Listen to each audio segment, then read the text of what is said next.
नमस्कार, मैं डॉक्टर मीनाक्षी सिंह, शासकीय कन्या उच्चतर माध्यमिक विद्यालय बरखेड़ी, भोपाल।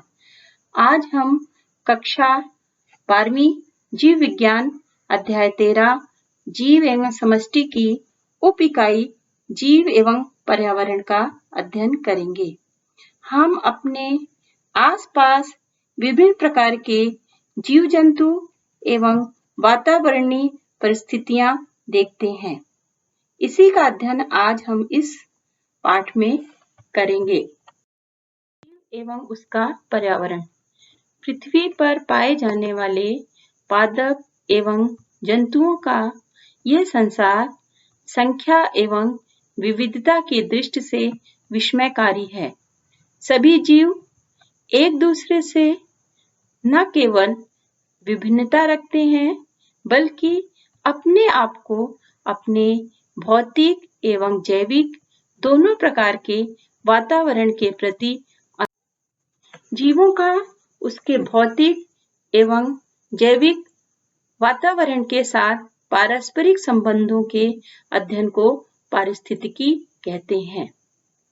वातावरण का तात्पर्य उन सभी जैविक एवं अजैविक कारकों से होता है जो जीवों को प्रभावित करते हैं।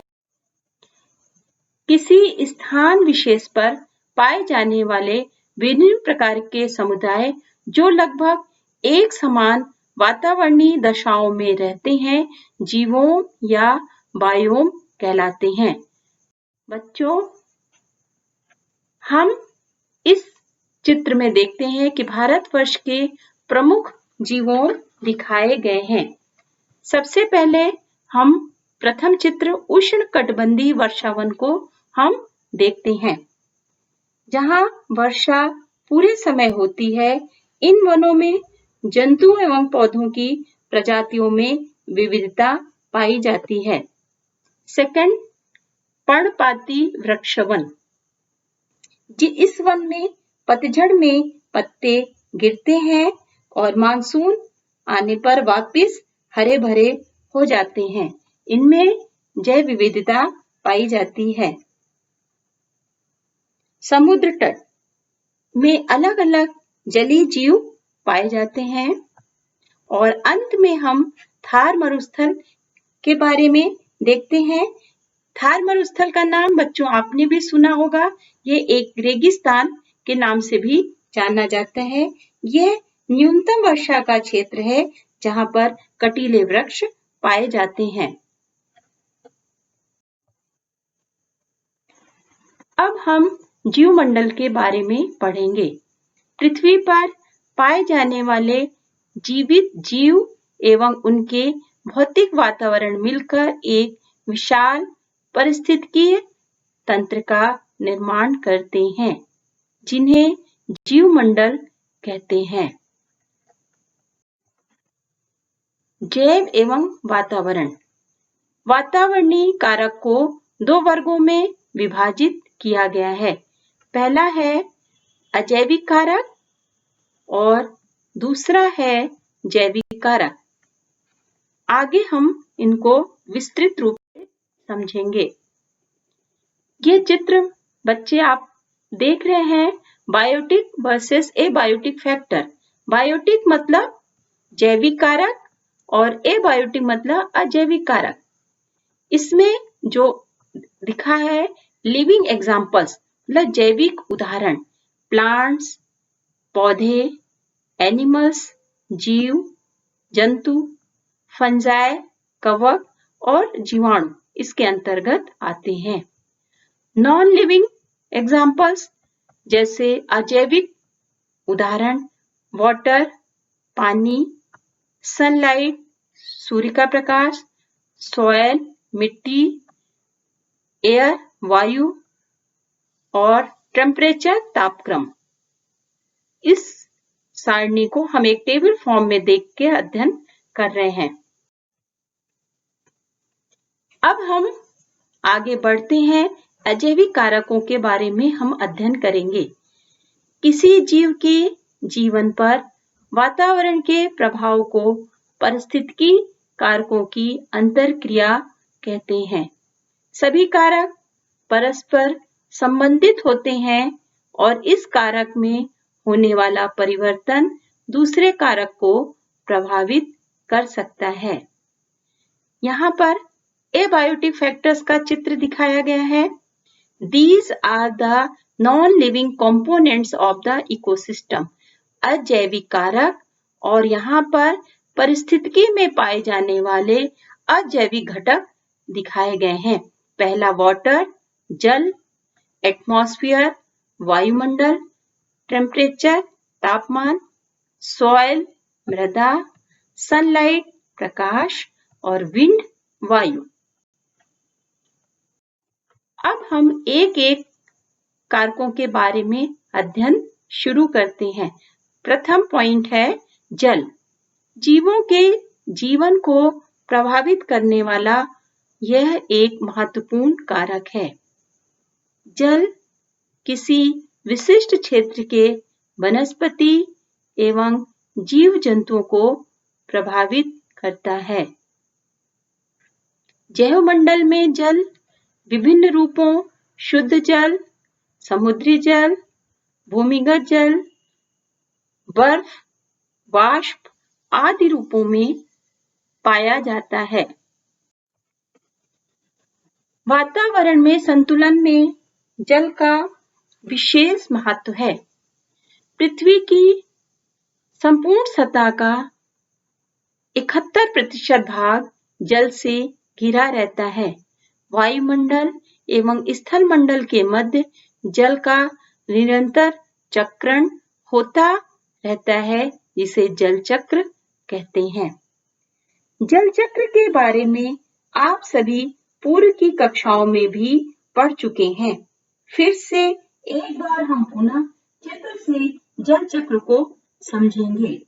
नदियों, झीलों और समुद्र का जल सूर्य की तेज रोशनी से वाष्पीकरण होकर वायुमंडल में एकत्रित होता है और जहां से फिर यह बादल के रूप में वर्षा करके पृथ्वी पे पुनः पहुंच जाता है और नदियों, तालाबों से एकत्रित होकर समुद्र में पहुंचता है। इस प्रकार वातावरण में जल चक्र द्वारा जल का संतुलन बना रहता है। जीवधारियों में 60 से 90% जल होता है। मानव शरीर 65% जल से बना है। जीवन की उत्पत्ति जल से हुई है। कुछ जीव जो लवण की व्यापक परास के प्रति सहनशील होते हैं, उन्हें हम पृथु लवणी कहते हैं। लेकिन कुछ जीव जो कम परास तक सीमित होते हैं, उन्हें हम तनु लवणी कहते हैं। सेकंड पॉइंट, अजैविक कारक का वायुमंडल। पृथ्वी की सतह पर गैसीय आवरण वायुमंडल कहलाता है। यह अनेक परतों का बना होता है जो अपने संगठन, तापमान, दाब एवं गुणों से भिन्न होते हैं। तापक्रम के आधार पर 4 क्षेत्रों में बांटा गया है। ट्रोपोस्फियर भूमि सतह से 20 किलोमीटर की ऊंचाई तक फैला रहता है। इस आधारीय भाग में मनुष्य एवं जीवधारी रहते हैं। स्ट्रेटोस्फियर ट्रोपोस्फियर के ऊपर का भाग जो लगभग 30 किलोमीटर ऊंचाई तक फैला रहता है। इसका तापमान 90 डिग्री सेंटीग्रेड तक रहता है। मेसोस्फियर यह वायुमंडल का तीसरा क्षेत्र है जो स्ट्रेटोस्फियर के ठीक ऊपर 40 किलोमीटर तक फैला रहता है। इस क्षेत्र का तापमान -80 डिग्री सेंटीग्रेड तक घट जाता है। आइनोस्फियर यह ऊपर का शेष भाग है जो मेसोस्फियर से लगभग 210 किलोमीटर दूरी तक फैला रहता है। गैस आयन के रूप में पाए जाते हैं। तापक्रम ऊंचाई के साथ बढ़ता जाता है। इस चित्र को हम लोग देखते हैं जहां पर लेयर ऑफ द एटमॉस्फेयर, वातावरण की विभिन्न परतें। सबसे पहले हम ये ग्लोब पृथ्वी को देखते हैं। पृथ्वी से लगा हुआ जो परत होता है जिससे हम ट्रोपोस्फियर कहते हैं, जहां पर जीव जंतु प्राणी निवास करते हैं। उसके बाद स्ट्रेटोस्फियर, फिर मेसोस्फियर और थर्मोस्फियर, जिसे हम आयनोस्फियर के नाम से भी जानते हैं, और सबसे बाह्य भाग एक्सोस्फियर कहलाता है।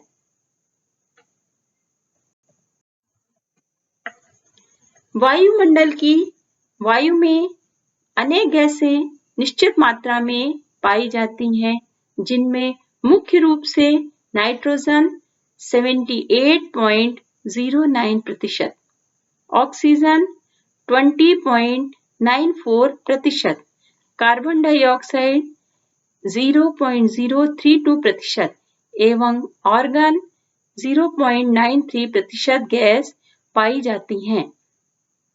इनके अलावा अन्य गैस भी पाई जाती हैं।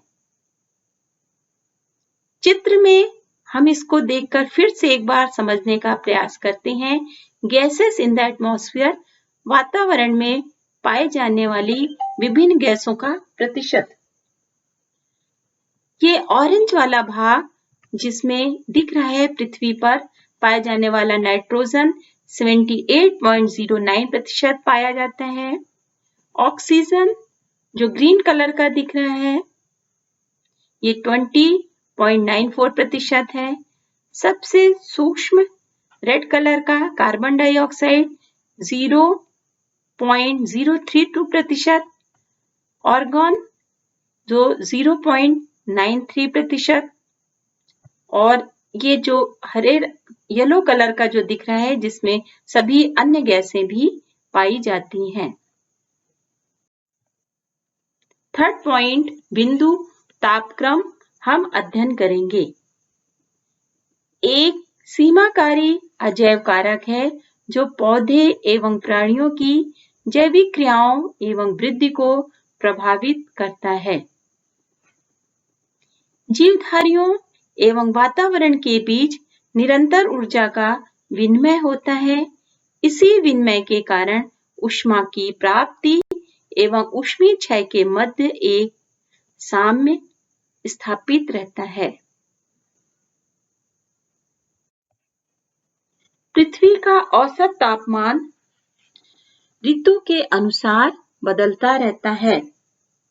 भूमध्य रेखा से ध्रुवों की ओर और मैदानों से पर्वत शिखरों की ओर उत्तरोत्तर घटता रहता है। अब हम इस चित्र में समझने का प्रयास करेंगे। सूर्य की रोशनी, equator is the hottest.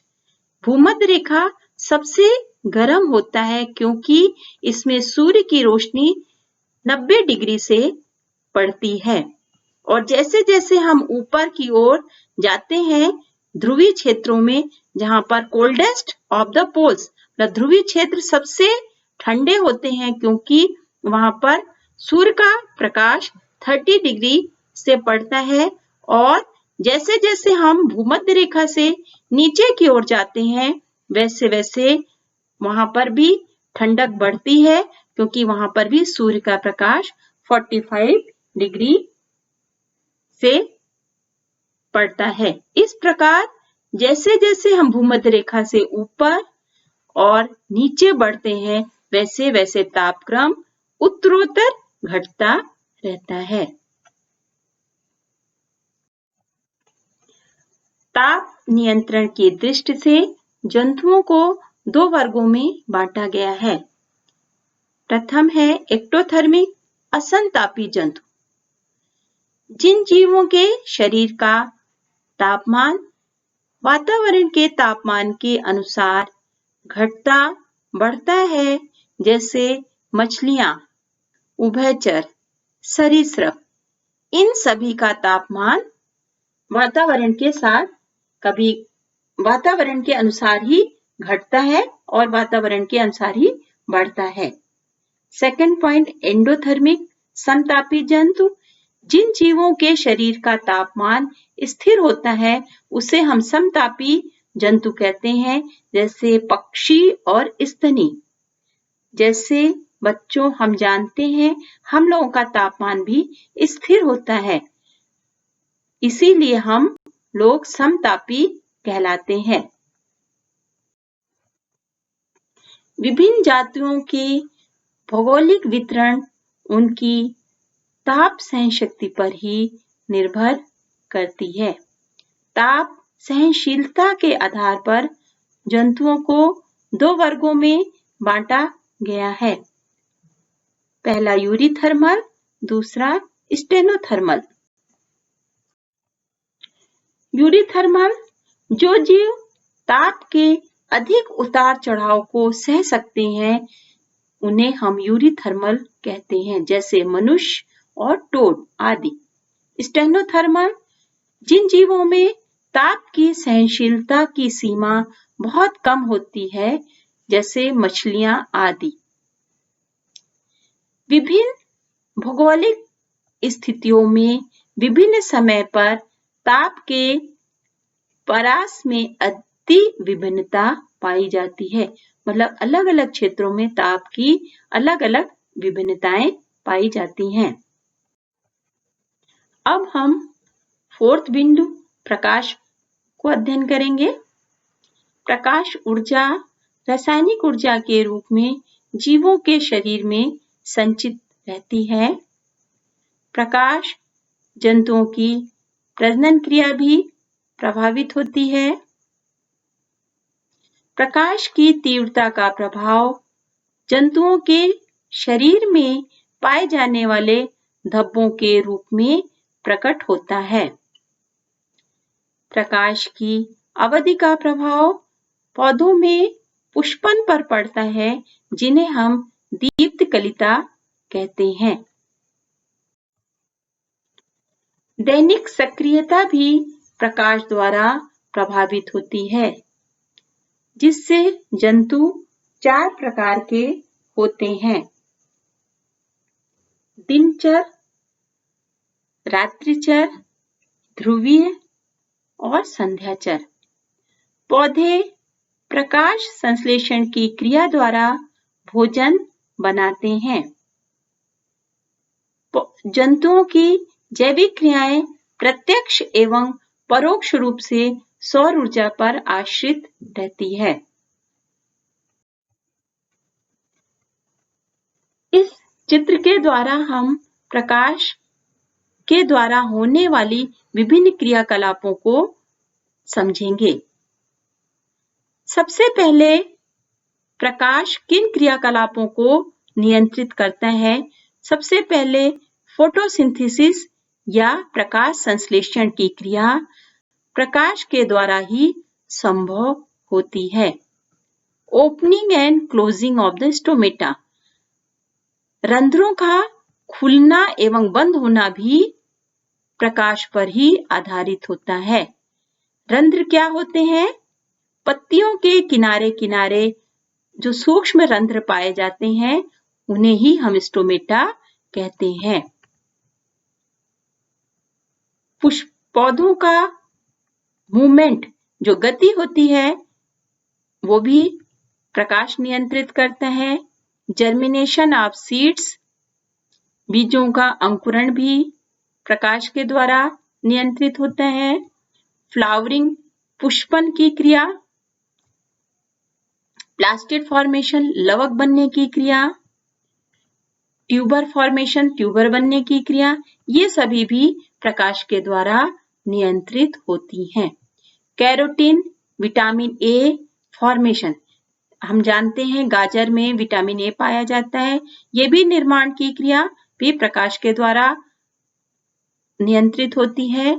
Stem एवं लीफ फॉर्मेशन, पत्ती एवं तने के निर्माण में भी प्रकाश भाग लेता है।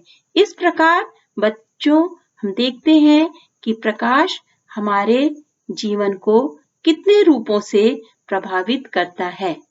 प्रत्यक्ष एवं अप्रत्यक्ष रूप से कई रूपों से हमें प्रभावित करता है।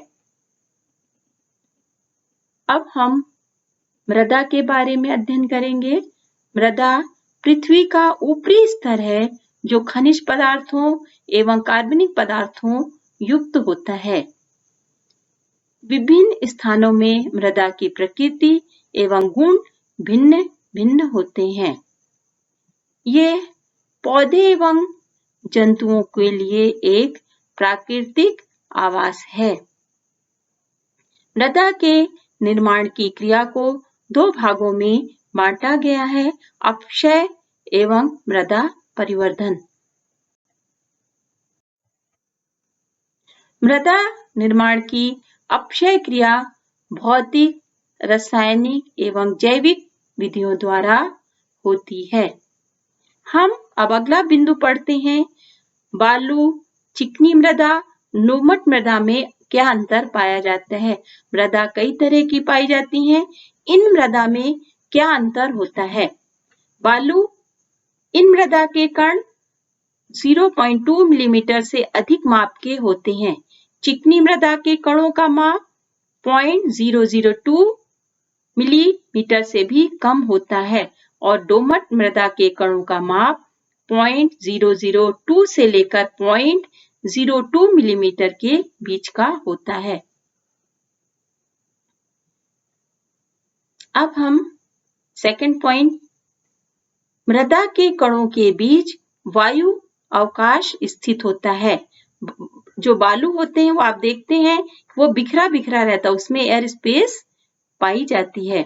चिकनी मिट्टी में वायु अवकाश बहुत छोटे होते हैं और दोमट मिट्टी में वायु अवकाश छोटे तथा बड़े दोनों प्रकार के पाए जाते हैं। थर्ड पॉइंट, बालू में कणों में जल धारण की क्षमता बहुत कम होती है क्योंकि उनमें वायु अवकाश पाया जाता है। चिकनी मिट्टी में कणों में जल धारण की क्षमता अधिक पाई जाती है और दोमट मिट्टी के कणों में औसत प्रकार की जल धारण क्षमता पाई जाती है। मृदा के बालू में कणों के बीच में वायु अधिक पाई जाती है। चिकनी मृदा में वायु कम मात्रा में उपस्थित होती है और दोमट मृदा में औसत वायु उपस्थित होती है। इस प्रकार बच्चों, हम इस प्रकार तीनों में अंतर अध्ययन कर रहे हैं और ये प्रश्न परीक्षा के लिए संभावित भी होता है। जैविक कारक सभी जीवधारी वातावरण के जैविक कारकों के अंतर्गत आते हैं। उत्पादक हरे पेड़ पौधे जो अपना भोजन प्रकाश संश्लेषण की क्रिया द्वारा स्वयं बनाते हैं वह स्वपोषी कहलाते हैं।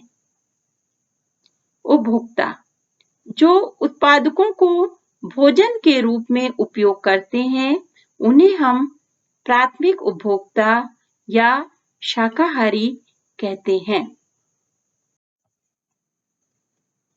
जो शाकाहारी को खाते हैं उन्हें द्वितीय उपभोक्ता या मांसाहारी जीव कहते हैं।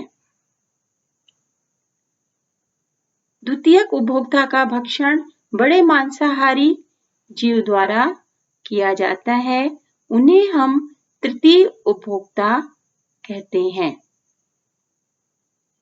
अपघटक सभी सूक्ष्म जीव जो जीवों के मृत शरीर को अपघटित करके भोजन प्राप्त करते हैं अपघटक कहलाते हैं। यदि हम इस चित्र में देखते हैं, सबसे नीचे उत्पादक हरे पेड़ पौधे जिनको प्राथमिक उपभोक्ता ग्रहण करते हैं, प्राथमिक उपभोक्ता को द्वितीय उपभोक्ता मांसाहारी जीव ग्रहण करते हैं और उनको तृतीय उपभोक्ता सर्वोच्च या तृतीय उपभोक्ता ग्रहण करते हैं। इसके बाद हम इस चित्र में भी देखते हैं छोटे छोटे हरे पौधे जो शाकीय पौधे हैं, जो प्रकाश संश्लेषण की क्रिया द्वारा अपना भोजन बनाते हैं, इन छोटे-छोटे पौधों को खरगोश खाते हैं, जो प्राथमिक उपभोक्ता है।